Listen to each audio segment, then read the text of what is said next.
I want to share with you a very strange dream that I had last night. In my dream, I was at the deathbed of a man that I knew very well in life that actually passed away some years ago. When I was at his deathbed, everyone believed him to be a Christian, and he himself even proclaimed Christianity. He proclaimed Jesus. In my dream, while I was there with my family, God allowed me to go into his body, my spirit into his body, to see what he was thinking, what he was feeling, what he was sensing. And so I went into him and I became as if I were him. I could feel the pain in his body. I could feel his depression and his loneliness and his lack of the peace that passes all understanding, that peace that comes from God. And I just knew that I was on my way to hell. A nurse came into the room and she had a needle that was a euthanasia needle, and she stuck it in my left arm, and my sister, who was in the room, said, "Now you're going to die. Now for sure you're going to die." And I felt my whole body become tingly, and in real life, as I was sleeping, I stopped breathing, and I started to die.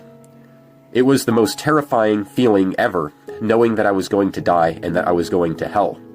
So in my dream, I started just screaming, asking my wife and my family to pray for my spirit to go back into Andy, back into my body.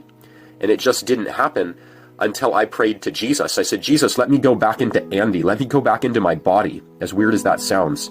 And as soon as I prayed that, I went right back into my body, and I immediately woke up and started breathing. But Jesus showed me a few things through this very strange, bizarre dream. And that is, Jesus only has the power over death. Even Christians who proclaim Christianity, who proclaim Jesus, but don't really pray to him, they don't really worship him, they have no hope.